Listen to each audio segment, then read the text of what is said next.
Hi, it's Anna. First of all, thank you so much for all of the wonderful feedback I got for episode 1. It really meant a lot to see a lot of people relating to kind of the concept of what I'm trying to do with these videos. So that was super awesome. Thank you. So a few weeks ago, I was asked by a few friends if I wanted to be part of a cabaret.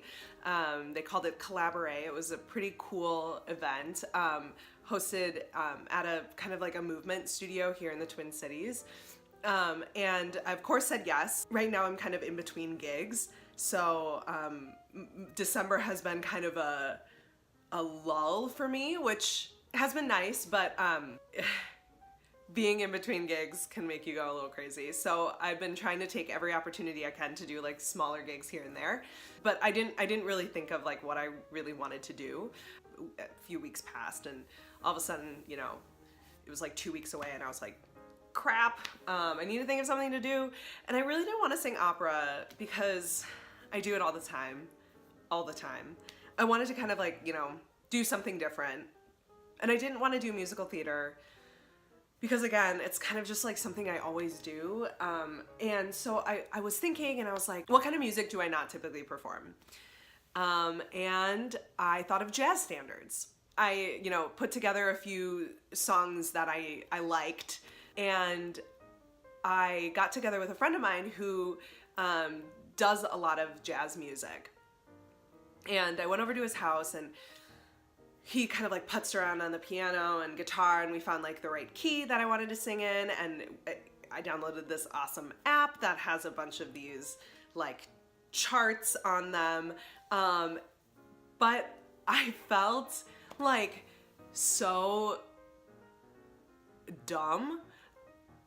I feel like sometimes, you know, and he kept saying to me like, oh, well, you're a singer, you're a good singer, so like this, you'll be fine, you know?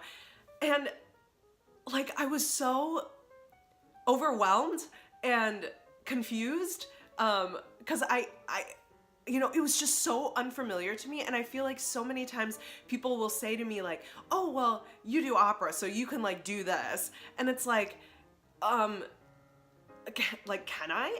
I don't know. So I'm like super into like trying these new things, but it's just like, sometimes I feel like this like classical music degree like looms over me, and I'm trying to like break away from just being like a classically trained musician. And I feel like I use that term as like a crutch sometimes, and I feel like I use it as maybe like an excuse other times, and I just like don't want it to always, I don't know, be an excuse or a crutch or whatever. I just like, it's a fact. It was the first time I realized how much weight I put on the term classical musician or classical singer, and how much weight other people really put on that term. I have a strong musical intuition, but I'm not a strong like theory musician. It was hard to like be in a room with someone who was so great at, you know, just picking up any instrument and playing, and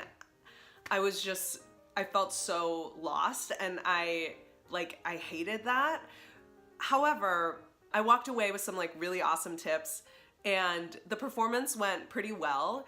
I realized how little I actually perform for fun.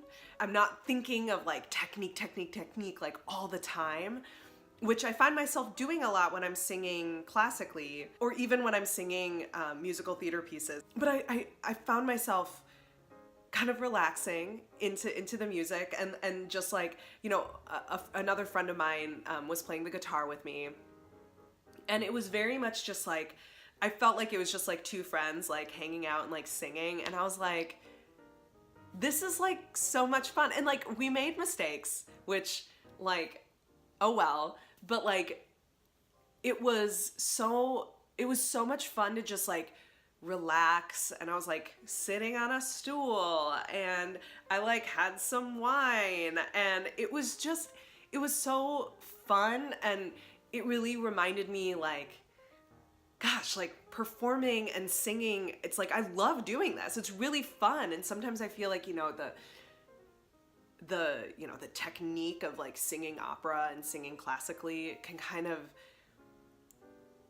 change our relationship to music, and to singing, and you know, again, that like classically trained musician thing like looms over us, in terms of like trying to break out and do something different and go outside of our classical music like comfort zone. I really enjoyed singing music in a relaxed setting with some friends and not feeling like I had to sing classical music or I had to think of my technique, because I love singing classical music. I love singing art songs. I love singing arias, but a lot of times it's like the audiences I'm performing it for, I feel this pressure of like, well, I have to sound like, you know, a famous opera singer, and like, I'm not a famous opera singer. I'm just Anna, and I'm just trying to, I don't know, do something that I love. So anyway, thanks for watching. I hope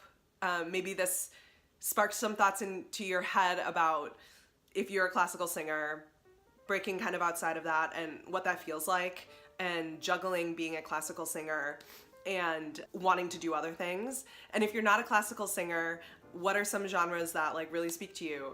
Again, I want this to be a conversation. I know that I am talking at you, but I want it to be more than that. So please chime in and let me know, you know, talk with me. I'd love to kind of know what you're thinking after watching this. I'm hoping to have some friends on the show pretty soon, and have them, you know, converse with me about their life as a performer. So I'm hoping to have that, you know, coming to you soon, I guess. So anyway, thanks for watching.